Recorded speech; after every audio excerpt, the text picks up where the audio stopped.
Welcome back to my channel, ThrillRecap. Today, I am going to explain an action and sci-fi movie, Robot 2.0, released in the year 2018. This movie is about a robot which is summoned to stop a bad guy with superhuman capabilities to commit atrocities on humans. After 8 years, Chitti is reactivated to fight an unknown evil power, and this time Chitti enters the fray with version 2.0, the version that caused so much havoc 8 years ago. But before we begin to tell you this amazing story, please make sure to subscribe our channel so that you are updated with all the new exciting movie recaps we release in the coming weeks, and beware of the spoilers. The film begins with a man who walks up to a cell phone tower and hangs himself. Meanwhile, many birds are circling around the tower. The scene then changes. Some tech students meet Dr. Vaseegaran and ask him about his newly created female robot, Nila. The students also ask Dr. Vaseegaran about Chitti, who has been disassembled and kept in a museum due to an accident 8 years ago, and the doctor is saddened to hear about Chitti. Then a student is talking on the phone with his girlfriend on his way back when suddenly his cell phone starts swinging in the air and the boy falls off his bike. When the boy tries to get his mobile, a video of a bird appears on the screen, and the mobile, just like the bird, flies away and disappears into the sky. Similarly, in the city of Chennai, everyone's mobile phones start disappearing in the sky, due to which there is a commotion in the entire city. It is very difficult for people to live without their mobiles, which is why a meeting was held under the chairmanship of Home Minister Akshay Kumar to discuss this issue. People believe that it is either a foreign conspiracy or it could be the work of aliens. But Dr. Vaseegaran rejects both of these arguments and shows, with the help of a hologram projector, that all the mobile phones disappeared within Chennai's limits and did not cross the troposphere. Jayanth Kumar, who owns a mobile store, has ordered new mobile phones, and the container is on its way. As soon as it reaches the city limits, the truck has an accident, and all the mobiles come out of the container and start flying in the air. All these new mobile phones enter Jayanth's house. When Jayanth lays down to sleep, he hears the sound of a mobile phone ringing, which scares him. Then he hears a call from one of his employees, who informs him that the mobile container has arrived at the store. At the same time, the whole room lights up with the mobiles. Seeing this makes Jayanth get scared, and all the mobiles start showing birds on the screen. One by one, all the mobiles enter Jayanth's mouth and penetrate his entire body, tearing his body to shreds. The next day, the police came to investigate, but found no trace of the presence of another human. Dr. Vaseegaran arrives on the scene with his robot assistant, Nila. Nila scans the area, and the dust particles there contain traces of various mobiles. Dr. Vaseegaran tells the police inspector that the mobile phones may have killed Jayanth. When they learn that there was an accident with the container of mobile phones ordered by Jayanth and all the phones are missing. To get to the bottom of this, Dr. Vaseegaran puts a tracker in his mobile phone and calls his girlfriend, Sana. As he guesses, his mobile goes off soon, and he starts tracking it with Nila. The mobile tracker signals are lost after reaching Tirukajukundram. When they both reach there, they see a huge flock of mobile phones flying in the air like birds. Suddenly it transforms into a giant claw and uproots a signal tower, dropping it on Dr. Vaseegaran. Nila saves Dr. Vaseegaran's life in time, and the flock of mobile phones disappears from there. At the next meeting, presided over by Minister Vijay Kumar, Dr. Vaseegaran refers to his encounter with mobile phones and suggests that they will have to reactivate Chitti to fight this force. But Dinendra Bora disagrees that Chitti will wreak havoc like before. The minister also agrees with Dinendra and orders the army to protect the city. We then see Manoj Lalla, the owner of a telecom company, meet the telecom minister and threaten to reveal all his secrets if he doesn't fix his company's towers soon. Manoj is driving at night when a cluster of cell phones on the highway takes the form of a tower and forces him to stop. When he gets out of his car to check, the mobile phones scare him and make him run into the forest. Manoj sits tiredly on a trunk when he hears the minister's voice telling him that his towers have been fixed. Then all the trees around him light up from the phone, and the birds are displayed on all the screens. All the mobile phones start crawling towards Manoj, covering his entire body, and turn at once. After killing Manoj, the mobile phones take the form of a huge eagle and fly away. On the other hand, Dr. Vaseegaran and Nila sneak into the AI museum and pick up a disassembled Chitti. The next day, Minister Vijay Kumar holds a press conference and reassures the people that all telephone towers will be repaired under the supervision of the army and that the purchase and sale of mobile phones will also be restored. Now we see the shadow of a huge bird moving towards the city. The mobile phones scattered all over the city and rained down on the army, ruining the construction areas.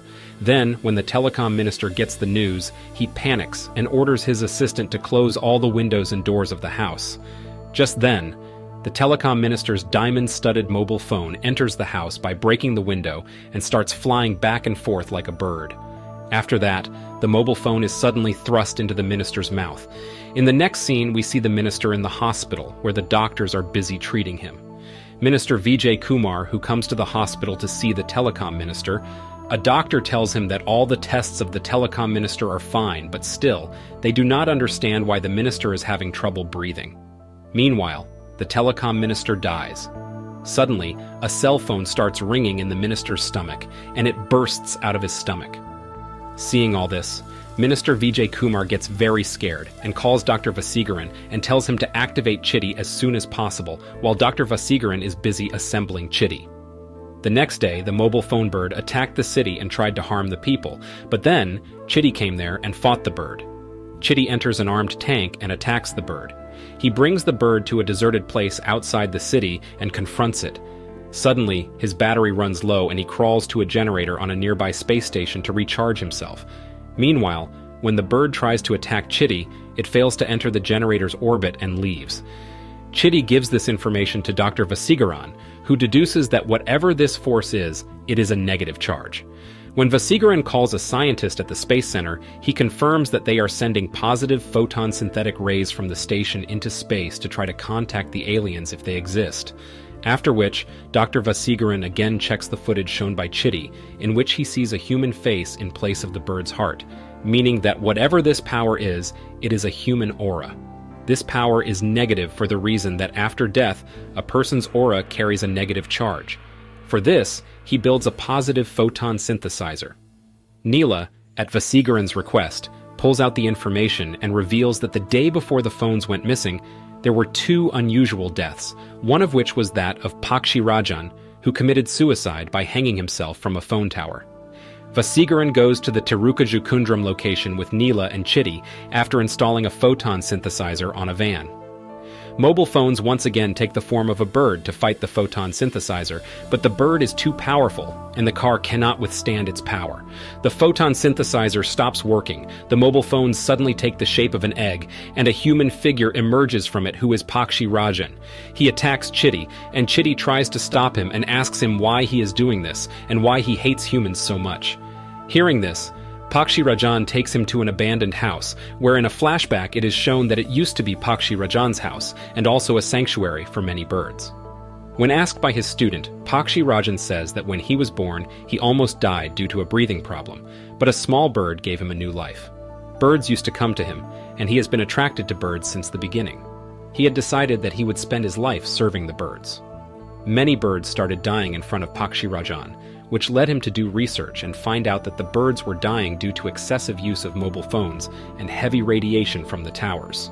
He conducts many seminars and also protests to make people aware of this. Pakshi Rajan goes to every platform to present his appeal. He goes to Manoj Lalla and also to the telecom minister, but is mocked and thrown out. A telecom company tower is being built near his house, which he tries to stop, but no one listens to him. All the birds raised by him die. He built small and large graves for many birds. He feels very helpless. After that, he also goes to court, but the radiations of all telecom companies are limited, so Pakshi Rajan's case is dismissed. Now all his hope is lost, so he hangs himself from the mobile tower. With the spirit of Pakshi Rajan, the spirit of all the other birds also connects. Pakshi Rajan is angry with humans. That's why he is taking revenge. Chitti tells Pakshi Rajan that many people are innocent in this, but he says that all people are the same and they don't care about anyone, which is why they do all this. Meanwhile, Chitti receives a message from Nila, who tells him that the photon synthesizer has been fixed. Pakshi Rajan is captured by Vaseegaran using photon synthesis rays, who traps him in a neutralizer device. During a function, Minister Vijay Kumar appreciated the work of Chitti and Vaseegaran and thanked them. Minister Vijay Kumar orders 500 Chittis to be made to serve as soldiers. Dinendra is very jealous of Vaseegaran's success, so he sneaks into Vaseegaran's lab and steals the device that contains Pakshi Rajan's spirit. Dinendra again frees Pakshi Rajan's spirit. Pakshi Rajan controls the mobile phones again and reaches Vaseegaran's house. We then see Vaseegaran in the market announcing not to use mobile phones and save the birds, and he even kills some people who are using mobile phones. Suddenly, there is a stampede in the market. When Chitti comes to stop Vaseegaran, he discovers that Pakshi Rajan has possessed Vaseegaran, which prevents Chitti from harming him. Taking advantage of this, Pakshi Rajan disassembles Chitti. Vaseegaran gives Nila a hint about installing the 2.0 version of Chitti, as only the evil version of Chitti can compete with Pakshi Rajan. Nila breaks into the police station and steals the 2.0 version made by Dr. Bora. As version 2.0 is installed in Chitti, his attitude changes, and he also builds an entire army of his own. Also, Chitti makes a mini version 3.0 of its own that can be converted into a mobile phone. During a football game, Pakshi Rajan took the whole stadium hostage. There were about 8,000 people there. Pakshi Rajan first kills Dhinendra by burning him with radiation, then blocks all the exits with cell phones as everyone tries to run out. But then Chitti comes there with his new version and confronts him. Both of them have a fierce fight in which many human lives are also lost. During the fight, Chitti's battery gets low, and taking advantage of this, Pakshi Rajan destroys Chitti's force with his bird army and stops Chitti from recharging. Before Pakshi Rajan can destroy Chitti, the 3.0 mini version of Chitti arrives on a pigeon and stops Pakshi Rajan. Not just one, but thousands of mini Chittis come sitting on the pigeons and threaten to kill the pigeons if Pakshi Rajan does anything. Pakshi Rajan stops in order to save the lives of the pigeons, and meanwhile Chitti recharges his battery. Pakshi Rajan, who was about to burn the stadium to ashes by crossing the radiation threshold, is stopped by the pigeons' presence. Nila, on the other hand, comes with thousands of mini-bots.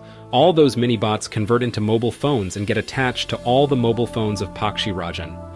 First, there is an explosion at all the exits, which opens the way, and everyone runs out. Pakshi Rajan's wings also explode, and as he moves towards Chitti, Chitti shoots him. Nila comes forward to shield Vaseegaran, but one of the bullets hits him, and Pakshi Rajan separates from Vaseegaran's body.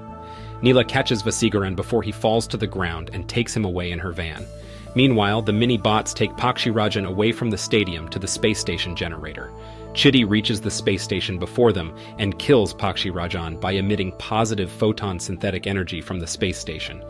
The space station is destroyed in this energy collision. Vaseegaran is in the hospital when Minister Vijay Kumar visits him and thanks him. Vaseegaran says that Pakshi Rajan's action was wrong, but his words were right. All other living beings also have a right to this world, and humans should not do anything that causes them pain. They should also have to reduce the telecom companies and networks' radiation so as not to harm the birds. Minister Vijay Kumar promised Vaseegaran that he would ensure this process. After the minister leaves, Vaseegaran remembers that he did not remove Chitti's 2.0 chip. Nila replies that she had already set auto-eject to avoid any trouble, and Chitti is normal now. Chitti comes to meet Vaseegaran and tells him that he is going to report to Delhi with the rest of his robots, and Vaseegaran asks him to take Nila with him, which makes both Chitti and Nila happy. In the post-credits of the film, when Vaseegaran is talking to his girlfriend, his mobile phone suddenly flies out of his hand. Vaseegaran panics, but suddenly it transforms into a mini-bot and meets Vaseegaran excitedly. Overall, Robot 2.0 is a great movie to watch with an amazing storyline, so make sure to check it out. To watch many more exciting recaps like this, don't forget to subscribe, as that's the only way we can keep making these fantastic recaps and like this video. Let us know in the comment section about your next favorite movie that you would like us to recap. Thanks again for watching, and stay safe and healthy.